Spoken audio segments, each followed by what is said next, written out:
So hello students, welcome to Kaushal IAS. ठीक है, जिस तरीके से आपका स्लाइड में दिख रहा है, आज मैं आपसे डिस्कस करूंगा। जैसे ओपीएससी ने अपना ऑफिशियल आंसर की रिलीज़ कर रखा है और ऑब्जेक्शन के लिए वो डिमांड कर रहा है। तो इससे जो मैं पहले जो वीडियो बनाया था उसमें मैंने अपना कौशल आईएएस जो हमारी टीम जो वर्क किया था, तो एक आंसर की हमने भी रिलीज़ किया था और उसके अकॉर्डिंगली मैंने एक कट ऑफ प्रेडिक्शन किया था। ठीक है, उसका जो वीडियो का लिंक है मैं कमेंट बॉक्स डिस्क्रिप्शन बॉक्स में डाल दूंगा, आप वहाँ से देख सकते हैं। तो आज जो मैं आपसे डिस्कस करूंगा वो है ओपीएससी का जो ऑफिशियल की जो उन्होंने रिलीज़ किया है। तो बच्चों, कुछ 6-7 क्वेश्चन ऐसा है कि वो ऑब्जेक्शन है, ऑब्जेक्शनेबल है। ठीक है, डेफिनेटली गलत है, तो वो तो हमने ऑलरेडी रेस कर रखा है as an objection to OPSC. अगर इसके अलावा भी आपको कोई अगर क्वेश्चन लग रहा है कि ये सर ये ऑब्जेक्टेबल है, मतलब ये गलत है, ओपीएससी ने रॉन्ग आंसर की दिया है, तो जरूर वो कमेंट बॉक्स पे कमेंट करिए, मैं उसको डेफिनेटली रेस करूंगा टू द ओपीएससी सेंटर। ठीक है, तो इस वीडियो पे बने रहिए। इसके बाद भी मैंने लास्ट में एक न्यू कट ऑफ का एक्सपेक्टेशन मैं प्रेडिक्ट करूंगा, क्योंकि देखो क्या होता है बच्चों, ओपीएससी और यूपीएससी ना है कॉन्स्टिट्यूशनल बॉडी, तो वो लोग एडमेंट होते हैं, वो लोग जो ऑब्जेक्शन को ना एंटरटेन नहीं करते ज़्यादा। अगर ओपीएससी ने जो ऑब्जेक्शन को एंटरटेन नहीं किया और उसके दिए हुए आंसर की पे अगर वो अड़ा रहा, तो क्या होगा, कट ऑफ बहुत वेरी करेगा। ठीक है, कट ऑफ बहुत ही वेरी करेगा। तो ये भी हम वीडियो के एंड में ये डिस्कस कर लेंगे कि कट ऑफ कैसे वेरी होगा। ठीक है, तो पूरा वीडियो एंड तक देखिए। अभी मैं डिस्कस करूंगा सिर्फ और सिर्फ जो हम ऑब्जेक्शनेबल आंसर की है। ठीक है, जो हमें लग रहा है ओपीएससी गलत दिया है फ्रॉम सेट ए। ठीक है, ये जो आपको सेट है, ये सेट ए है जो आज ये ओपीएससी ने अपने ओपीएससी ई चेन वेबसाइट में रिलीज कर रखा है। ठीक है, तो ये आप सेट रखिए, जो आपके पास रहेगा घर में सेट बी सी डी, तो उसके साथ आप कोरिलेट करिए। ठीक है, और कोई भी अदर ऑब्जेक्शन अगर इसके अलावा जो हम अभी डिस्कस करेंगे उसके अलावा कुछ भी अदर क्वेश्चन आपको अगर ऑब्जेक्शनेबल लगता है तो प्लीज़ कमेंट करिए, ताकि मैं ओपीएससी तक ये बात पहुंचा पाऊँ। ठीक है, तो जो पहला बच्चों जो क्वेश्चन है सेट ए का जो हमें ऑब्जेक्शनेबल लगा है वो है शेख हसीना पे। ठीक है, तो ये जो शेख हसीना पे, उसमें क्या हो गया बच्चों, ओपीएससी शायद तक कंफ्यूज हो गया है, वो पूछा क्या है। तो वो पूछा है क्या, नॉट करेक्ट पूछा है इसमें। ठीक है, बट ओपीएससी ने आंसर क्या दिया, 2 और 4। अरे 2 और 4 करेक्ट है, नॉट करेक्ट क्या है आपका 1 और 3 होगा। ठीक है, क्योंकि देखो यहाँ नॉट करेक्ट है, 2 तो करेक्ट है, तो 2 को आप एलिमिनेट कर दो तो आप आंसर कहाँ पर रहेगा, तो 1 और 3। ठीक है, तो यहाँ पे डी जो है 2 और 4 it is correct, but question में पूछा गया नॉट करेक्ट, तो इसका आंसर जो बनेगा, जो हम लोग रेस करेंगे ऑब्जेक्शन, दैट विल बी ए। ठीक है, तो पहला क्वेश्चन ऑब्जेक्शनल ये रहा हमारा, जो कि श्योर शॉट है। ठीक है, फिर दूसरा क्वेश्चन हम ऑब्जेक्शन पे डाले हैं, वो है आपका, आते हैं यहाँ पे,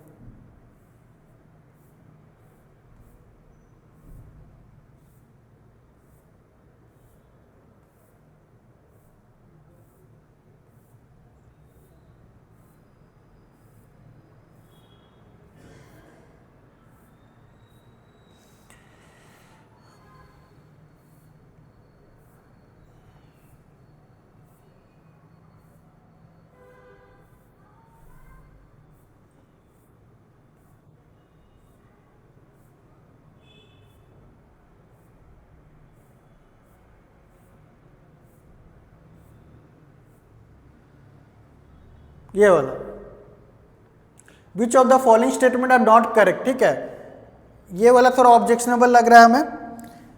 52 का, which of the following statement are not correct respect of constituent assembly. तो नॉट करेक्ट पूछा है इसमें, तो ये करेक्ट है, 2, 3, 4 स्टेटमेंट सब करेक्ट है। ठीक है, बट पूछा गया क्या, नॉट करेक्ट, 1 भी करेक्ट है, बट ये आपका क्या है, ऑप्शन में ही नहीं है। नॉट करेक्ट पूछा तो यहाँ पे ऑप्शन ही, कोई भी ऑप्शन नहीं है। ठीक है, तो ये जो हमारा जो हो गया आपका second objectionable question, question number 52 of set ए। ठीक है, यहाँ पे ऑप्शन ही नहीं है जो कि करेक्ट आंसर हो पाएगा। ठीक है, फिर तीसरा क्वेश्चन देखते हैं जो ऑब्जेक्शनेबल में जाएगा आपका, ये क्वेश्चन नंबर 57। देखिए क्वेश्चन नंबर 57 में क्या पूछ दिया आपसे, which of the following statement are not correct in respect of union list. ठीक है, तो देर आर 100 सब्जेक्ट्स, ये तो 100 सब्जेक्ट्स है ही नहीं, दिस इज इनकरेक्ट स्टेटमेंट। अभी एज पर 98 सब्जेक्ट्स ही है हमारा यूनियन लिस्ट में, तो ये तो 1 भी नॉट करेक्ट होगा, तो इसमें आपका अगर आंसर ए हो सकता है या बी हो सकता है। ठीक है, तो यहाँ पे ये डी का तो सवाल ही नहीं है, ठीक है, नॉट करेक्ट। तो either 1 and 3 can be the option या फिर 1 and 4।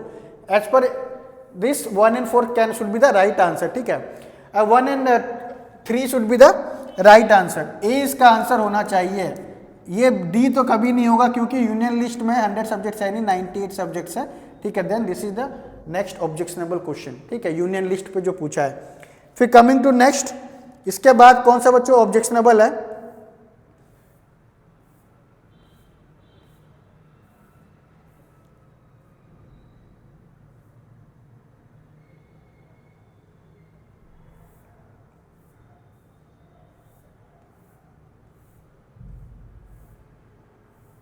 दिस वन 66, ठीक है। ये भी थोड़ा ऑब्जेक्शनेबल है। क्यों इस बच्चों को ऑब्जेक्शनेबल होगा?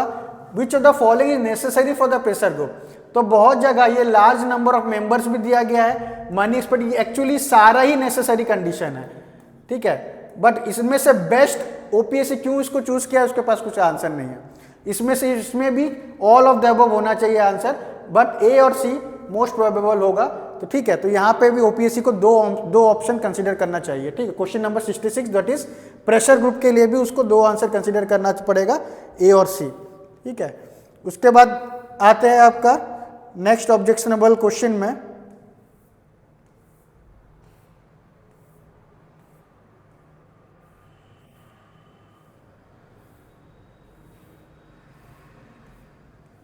ये वाला ह्यूज लॉस, ठीक है।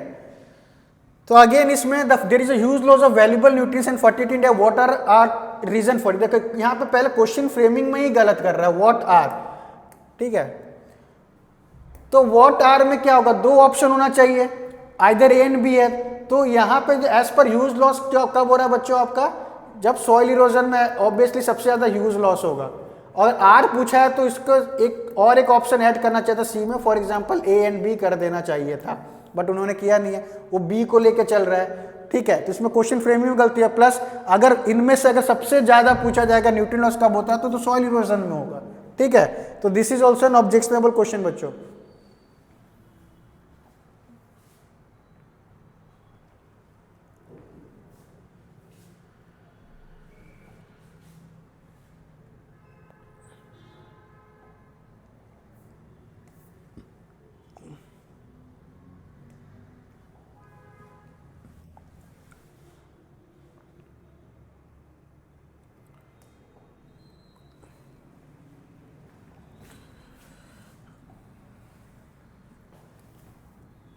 उसके बाद आते हैं दूसरे में,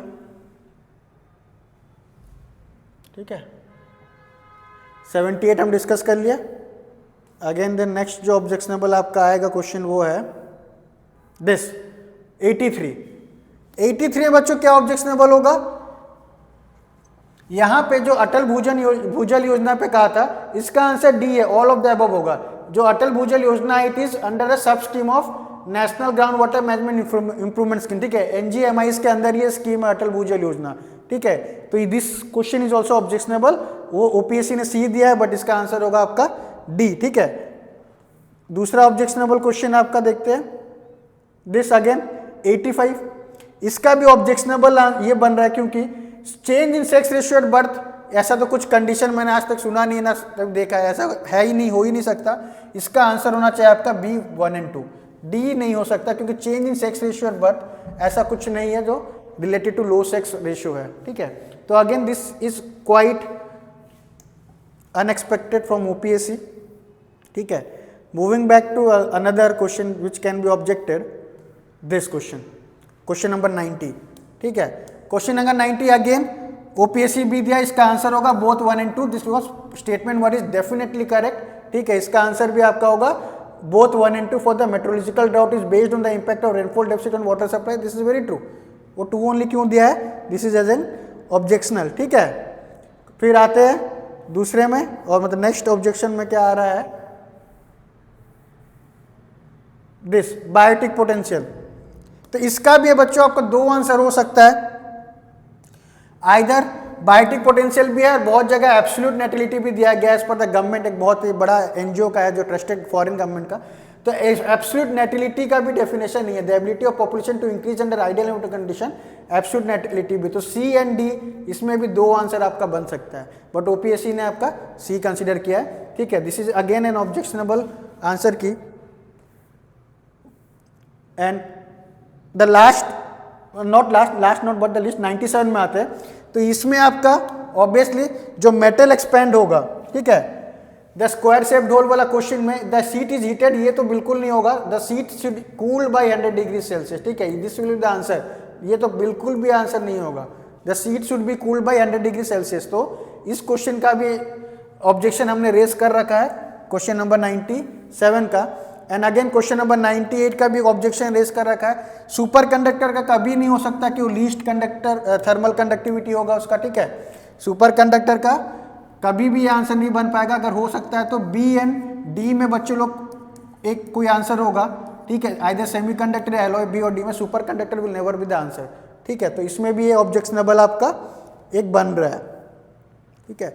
तो जैसा आपने देखा कि ये जो मैंने जो अभी डिस्कस किया आपसे, वो सारा ऑब्जेक्शन हमने रेस कर रखा है। इसके अलावा आपको कोई अदर क्वेश्चन में आपको लग रहा है कि गलत है सर, तो प्लीज़ आप कमेंट बॉक्स में कमेंट करिए, जितना जल्दी हो पाए मैं उतना जल्दी ओपीएससी तक पहुंचाऊंगा, ठीक है।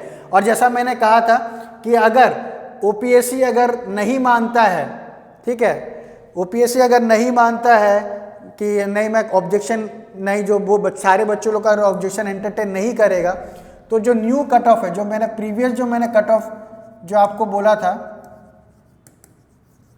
ठीक है, जो मेल यूआर का जो मैं बोल दिया था आपको, मेल यूआर का 65 से ऊपर कभी जाएगा नहीं, ठीक है, वो इसके नीचे ही रहेगा, 65 द लिमिट।